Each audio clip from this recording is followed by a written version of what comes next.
চাকরি বাকরি সরকার কিছুদিন আগে তাকে অমর হোক তারেক জিয়া জিন্দাবাদ। আসসালামু আলাইকুম। তিনি কোনোদিন অন্যায়ের কাছে মাথা নত করেনি, এই কারণে তার দুই সঙ্গে আমরা রাজনীতি করেছি। আজকে আপনারা নিশ্চয়ই অবগত আছেন যে দেশটা পেরেছে। আপনারা নিশ্চয়ই যখন 2008 মানসিক নির্যাতন করেছে আপনারা দেশবাসী জানেন, তার এই নির্যাতনের শিকারের বাংলাদেশের জনগণ। এই জনগণ আপনাদের কাছে বিরুদ্ধভাবে বিবরণ করেছে। আজকে দেখেন দেশের নেত্রী বেগম খালেদা জিয়ার উত্তরসূরি ছিলেন সম্মানিত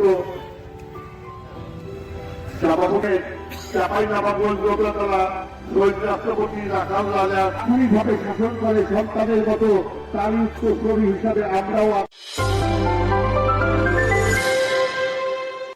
আসসালামু আলাইকুম ওয়া রাহমাতুল্লাহি ওয়া বারাকাতুহু। তার আদেশে অনুপ্রাণিত হয়ে আজকে আমরা বাংলাদেশ জাতীয় বাংলাদেশ অভিনন্দন শুভেচ্ছা। আসসালামু আলাইকুম। আজকে আসলে বক্তব্য দেওয়ার বাংলাদেশের লক্ষ জনতা মা বোনেরা তারই সন্তান।